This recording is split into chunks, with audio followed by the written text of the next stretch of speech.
your view on Find a Babysitter? Because we've been members for the whole time of the service. And I think we were just about customer number 2 or customer number 3, something like that.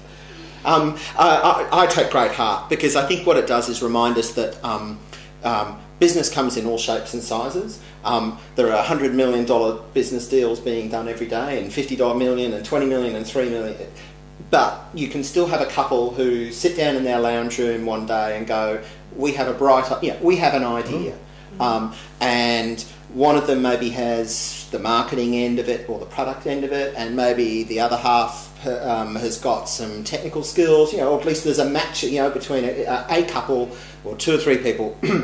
There's a match of skills. They sit down, they come up with the idea, they essentially do all the work themselves, and they're able to build a perfectly sound, viable, profitable business in over 3 or 4 years, and then walk with what is clearly a perfectly nice exit for 4 years' work. They were doing it in a relatively small niche. It's a pretty specific little area that they're working in. It also reminds us that there are 1,000,001 of those little niche moments in life and business, and therefore there are literally an infinite number of little ideas that can be exploited. I think you're actually going to see a rise of those in the future. If you look back, say 20 years ago, or even 10 years, the costs to build, the capital, the infrastructure, the resources you need to build a business, often put it out of reach of people, or it was a case of mortgaging your house or something like that. You needed to raise money. These days, you don't need to raise money. In a way, we were talking earlier about the lack of seed money. The joy of it is you don't need seed money. We're almost, with any luck, we're going to put the seed funders out of business, because you can be one person sitting at home and have a bright idea. It's not the first time. HP, the big computer company, was 2 guys in a garage who started building electronic, putting calculators together, I think, or something like that. And you can still go to Silicon Valley, and you can still go and see the garage that HP was launched in. There's a plaque and so on. It's extremely famous. But back then, they were a complete exception in one way. I mean, I can think of maybe Apple, another 10 years later, a couple of guys in a garage, but there were exceptions. And now, thanks to the net, you have about 6 billion people sitting in front of a computer going, I've got a bright idea, and I can actually do something about it and turn it into a business. David, I think the other thing that what the net and the communication's done is actually enable people to reach out for other people to add to their ideas, which you go back 15, 20 years ago, the only access you had was within your knowledge centre of friends and business associates, whatever it might be, whereas now I can talk to someone, well, not even talk to them, but someone sitting in the US and just adding to what my concept is, and that's it. I think that's a really fascinating notion. The fact that you can literally reach out to anybody anywhere in the world and ask for help or advice or resource. You can do Skype means you can do it for free.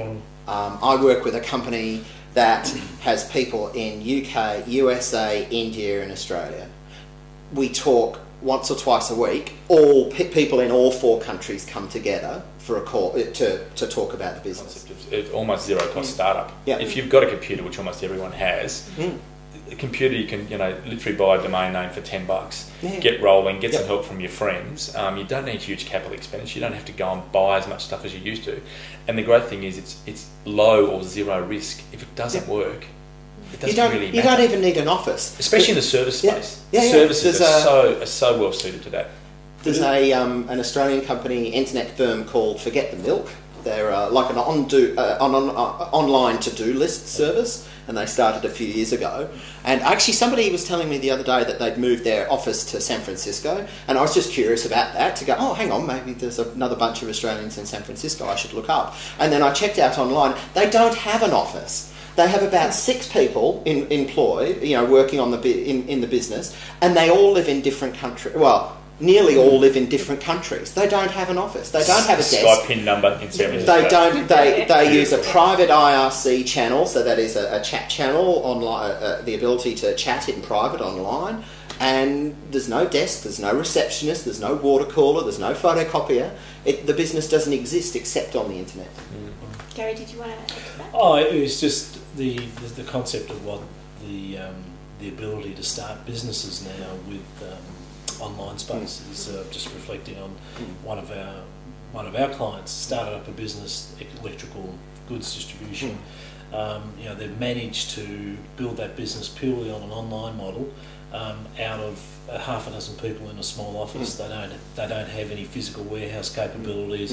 Everything is sourced. Everyone else does everything that the traditional distribution model used to have to do, and they don't do any advertising. They've just used the ability of Google and everyone else to get the exposure, and so their returns.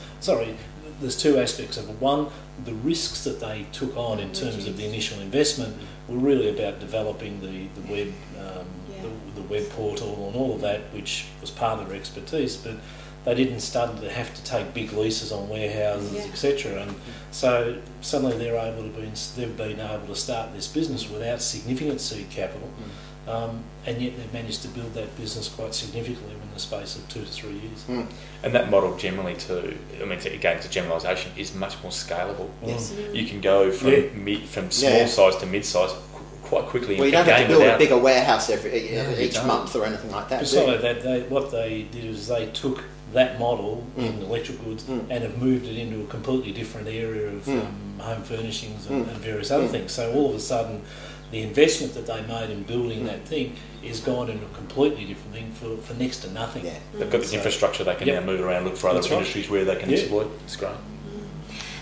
Just on valuations, because it appears that valuations going into the future could be wildly unstable in terms of the ways we arrive at them.